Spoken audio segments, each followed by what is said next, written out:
Oh, see right now.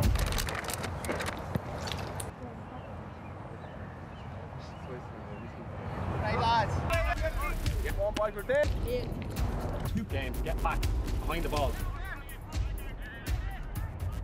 Gaelic football is very strong in New York, very strong in Boston, Chicago, San Francisco, and then you see it in other little areas around America. You know, teams starting up all over the place. I think Baltimore, Houston, Texas. So yeah, no, it's definitely getting bigger. There's a lot of different aspects to the game. You know, you need a very high fitness level, but you also need to be strong. You need to be physically strong. So it's a hard game to play. You know, and it's a lot of people. It's hard to explain to a lot of people that don't see it. You know what exactly it involves, but you can kind of see it's an amalgamation of a number of sports, and I think a lot of sports around the world have came from that.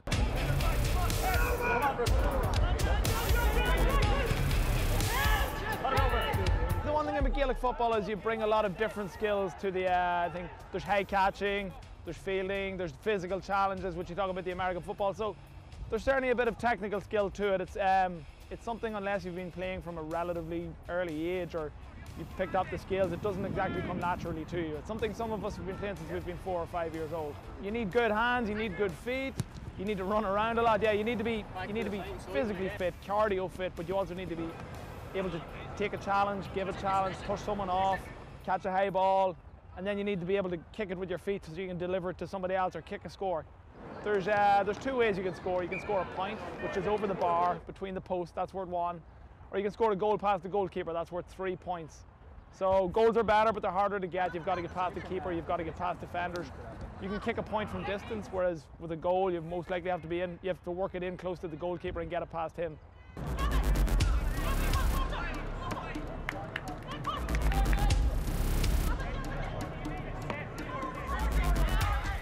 It's an amateur sport all over the world. I think it's known as the big, it's the biggest amateur sport in the world. I mean, guys go to work on a Monday morning after playing in front of 70,000-80,000 people on a Sunday. So that's the whole. I think that's what gives it. That's why everyone loves the sport. Because of that amateur, real club parish feel to it.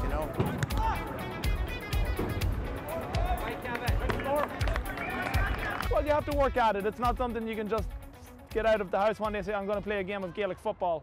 That's why we train twice a week, sometimes 3 times a week. We do fitness sessions, we do tactical sessions, we do ball work sessions, and we try to bring it all together for the game. Yeah, it's a good sport to watch. We get more and more, maybe non-Irish people involved that can only go strength to strength. We'll go again Thursday night and we'll take it from there. All right, lads? Good session, lads.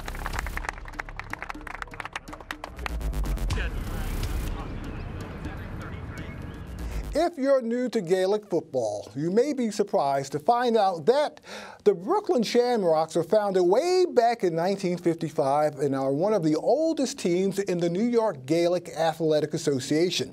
Now that means the Shamrocks are celebrating their 60th anniversary this season. So it's a perfect time to let our viewers, at least the ones who don't come from Ireland, in on just what an action-filled game they play. Now Gaelic football, which dates back centuries ago in Ireland, is a combination of soccer, rugby, and basketball. And joining me to explain how that works are 2 members of the Shamrocks, J.J. Devaney. JJ, he's a second-year player with the Brooklyn Shamrocks. Welcome. Michael, how are you? Oh, I'm good. And also head coach, second-year head coach, Tommy McCovey. Welcome, Tommy. Thank you very much, Michael. Pretty good story on you, right? Like it? Yeah, love it, yeah. And also the Gaelic Athletic, he's also representing the Gaelic Athletic Association is Michael O'Sullivan. Michael, welcome. All right, Mike. 4 months in, right? 4 months, yeah. All right. I want to talk also, first I want to get to define Gaelic. What is Gaelic? Is it a culture? Is it a language? Is it... Explain it. Michael, it's all those things.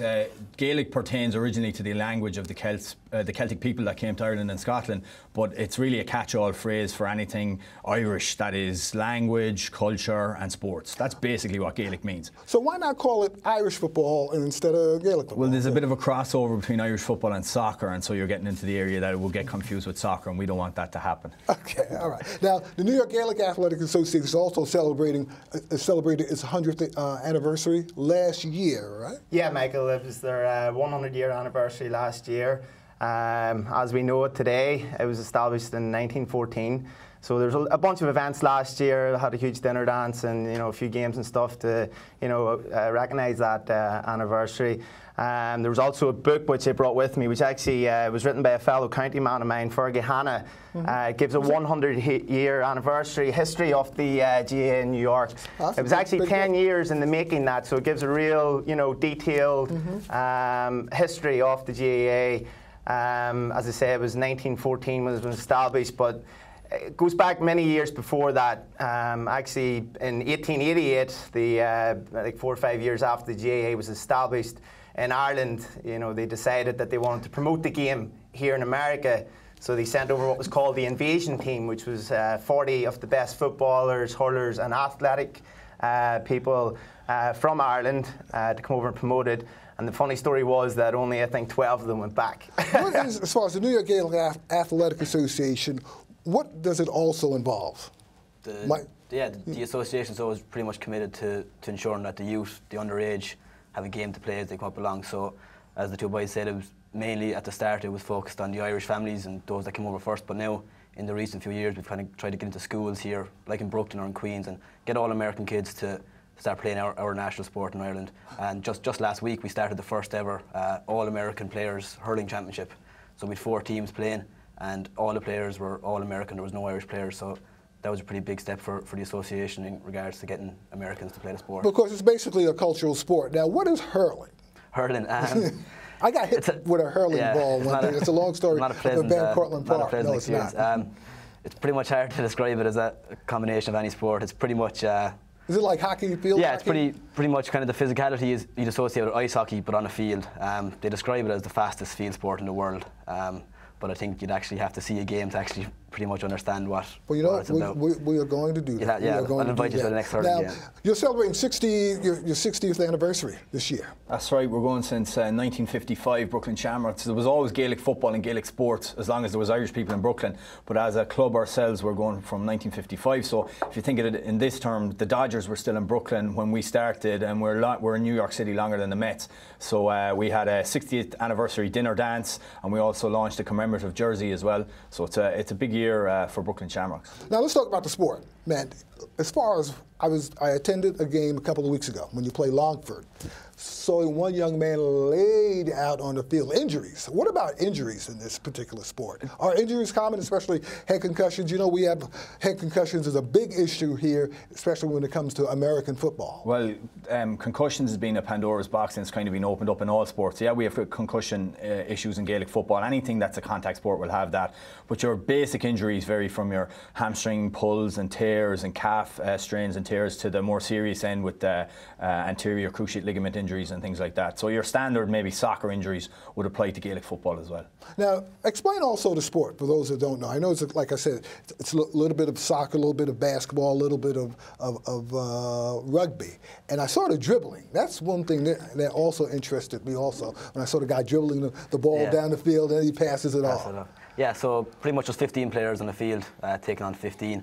As the video showed there, the main way to score is 1 point if you get it over the bar, and if you get a goal, it's 3 points. When the player has possession, then he's allowed to take 4 steps in the ball. He's allowed to bounce the ball, or he's allowed to tap it on his foot, which is called a solo run. And to release possession, then you're allowed to kick pass it, or you're allowed to pass it with your fist. That's pretty much the main. And then differences to rugby. People kind of get confused with rugby and football. You're pretty much not allowed to drag the player down. That was a big issue back in Ireland in the last couple of years, kind of players deliberately dragging players down. But now you're pretty much just allowed to tackle with your shoulder, and that's pretty much the only way of tackling when a player has the ball. Now, in America, things always change. Has the sport changed at all since it has arrived on these shores, or does it continue to evolve? The game continues to evolve tactically. Certainly back home, a lot of the blanket defences and things like that have come into the game here. But I think probably in New York, it's a more pure game of kick and catch, the basic skills, being able to score points, being quick, being physical, being able to catch the ball, being able to kick it accurately. Those things still remain very strong here. So while the game's evolved, I think fitness is the big area in which it's evolved. The hits are harder, the players are much, much fitter and are more committed to the game than they were in the past. Defensively, what sort of strategy do you have when you go into a game, Coach? Every game's different, but the game itself in Ireland has evolved quite a bit, where it's more of a defensive game now, where You know, back in the 90s, you would have had, you know, your 6 forwards and your 6 backs, and that's the way the teams would have lined out. Now you see a lot of the, because the forwards are so athletic now, you know, the forwards and the other team are dropping back to try and crowd out the defence, you know. So the game to look at definitely has changed a lot over this past 4 or 5 years. It mightn't be as attractive to look at as it once was, but Brooklyn Shamrocks still try and, you know, play an attractive brand of football. So. This season so far, where are you guys as far as in the lineup, as far as your standings? We're doing okay. We've had a pretty good start. We've had 2 wins and a tie game. So far we're pretty happy with our start, but it's very early days, and so the team and the squad is still evolving and developing, but a solid enough start. You know, one thing I want to talk about, you're part of the New York Gaelic Athletic Association. A lot of guys, young guys, play the sport here, and you're amateurs. Overseas, there's some money involved, especially sponsors. Yeah. What about here? Is that something you're looking into at all, as far as getting corporate America involved? Well, from a playing point of view, I think one of the big attractions with the sport is that it's fully amateur. So, as the video showed, that the guys play a tough game on a Sunday. Back home in Ireland, they might be in front of 80,000 people, but come Monday morning, they're back into their day job, they're back being a doctor, they're back being a school teacher. So I think from that viewpoint, that's what kind of makes the sport attractive, that it's fully amateur. From the corporate side of things, yes, the big counties and the big teams need it's funds. just like when the Brooklyn Dodgers used to be here in Brooklyn. They used to live in the neighborhoods throughout Brooklyn. So, and you see the guys walking, as far as certain ball players, you live next door to them. You may live next door to Jackie Robinson or, you know, Pee Wee Reed, some of those guys. And that's similar to what's going on there in Ireland. That's right. The connection with the fan base is important, whereas you see in professional soccer or in the NFL here, that kind of gap that's come between the fans and the players is very pronounced because of the money and the high profile status. GA somehow has managed to maintain that link between the fans. They're your neighbours, they're your cousins, they're your brothers, and so that's kind of important. Yeah. And Michael, we just brought a little, this was, JJ just talked about it, this was our 60-year commemorative jersey, so we'd just like to present you with that. It is a player fit, so I don't know, you might have to get into the gym maybe to fit into it. But we'd like to give you that as a little memento. Oh, your official Shamrock. I'm an official Shamrock, Brooklyn Shamrock, Brooklyn right? Shamrock. Yeah. All right. I like it. Brooklyn on the back. Next game? Tomorrow night, we go again tomorrow night. Yeah, we trained last night in Rand's Island, so all our games are up in Gaelic Park. We play Manhattan Gales tomorrow night. Why Gaelic Park? Are there other, and why the Bronx? Do you know what? As I said, you know, the GAs we know it here started back in 1914. It was actually the games, I believe, were played in Sunnyside, Celtic Park in Sunnyside, just off Laurel Hill Boulevard back then. I think it's a building complex known as Celtic Park Building Apartments.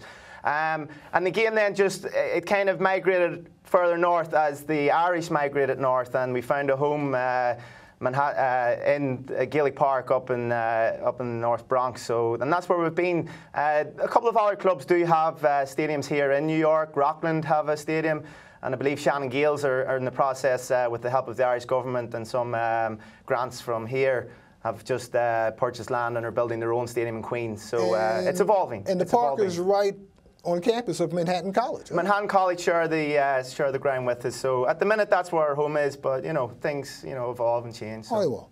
Okay. Well, thanks for coming. Thank you very much, Mike. And I'm sure we will have you guys back again. We'll keep updating people about what's going on. Looking forward to it. In the sport. All right. Absolutely, Sounds Michael. good. And you're Thank you. welcome to another game. All right. We'll